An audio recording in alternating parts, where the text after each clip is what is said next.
Dr. Shabir, welcome to Let the Quran Speak. Pleasure to be on. We are looking at misunderstood Quranic verses, and the verse we're on now is 929. It goes like this: Fight those of the people of the book who do not truly believe in God and the last day, who do not forbid what God and his messenger have forbidden, who do not obey the rule of justice until they pay the tax and agree to submit. Mm-hmm. So what's misunderstood about this verse, Dr. Shabir? Yeah, Sophia, a few things are misunderstood about this verse. Let me just recall it in Arabic, and then we will analyze it and see where the misunderstandings lie. So it basically says, وَقَاتِلُوا الَّذِينَ لَا يُؤْمِنُونَ بِاللَّهِ وَلَا بِالْيَوْمِ الْآخِرِ وَلَا يُحَرِّمُونَ مَا حَرَّمَ اللَّهُ وَرَسُولُهُ وَلَا يَدِينُونَ دِينَ الْحَقِّ مِنَ الَّذِينَ أُوتُوا الْكِتَابَ مِنْ قَبْلِ حتى يعطوا الجزية عن يد وهم صاغرون. So fight against those among the people of the book who do not believe in God and the last day, and do not consider as prohibited that which God and his messenger have prohibited. And they do not, here I'll give a translation that is most common. They do not subscribe to the religion of truth. So you're to fight them. Remember the verb fight them now until. So fight them until they pay the tax with a willing hand, being a subject people. Okay, so what's meant by all of this? First of all, this has been bandied about by people who are critics of Islam, especially from a Christian background.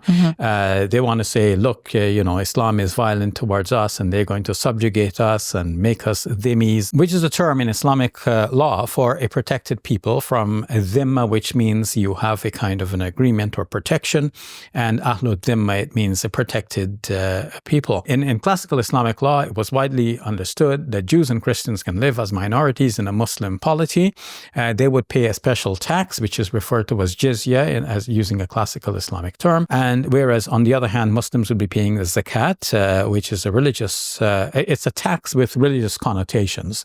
One of the 5 pillars of Islam to pay the zakat. So non-Muslims pay the jizya, and Muslims pay the zakat, and all is even Steven in the best way of putting this.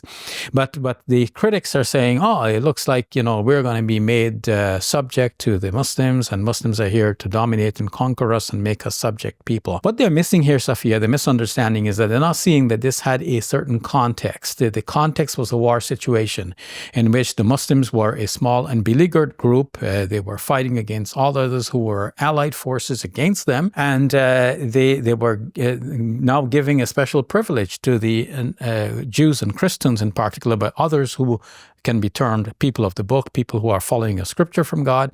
So they could live as a minority within the Muslim land. And on the one hand, Muslims are paying the zakat, and on the other hand, the non-Muslims are paying the jizya. And the Muslims would be obligated to go into battle to defend the frontiers of this community, including the Jews and the Christians within that community. So they are protected people, and the Muslims are duty-bound to protect them.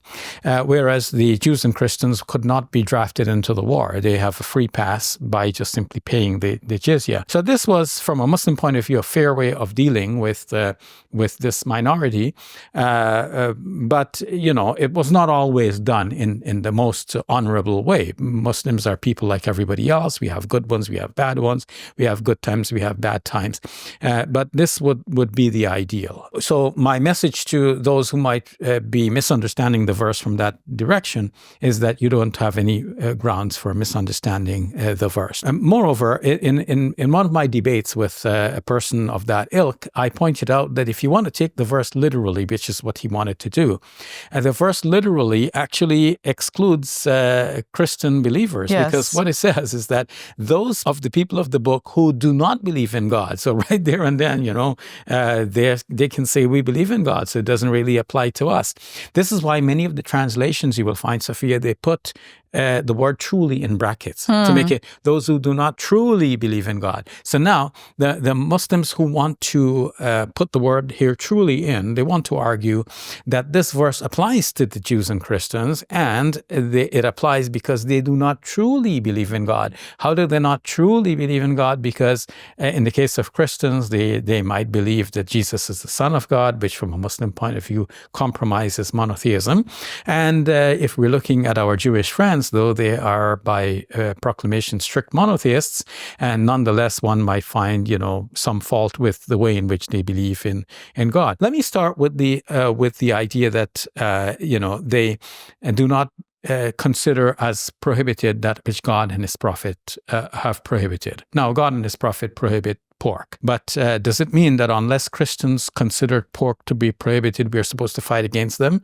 What's the point of saying all of this if the whole point is that, okay, the people of the book, just take a jizya from them and they can live peacefully among you? Simple statement, right? Mm-hmm. Why all of this about who do not believe in God?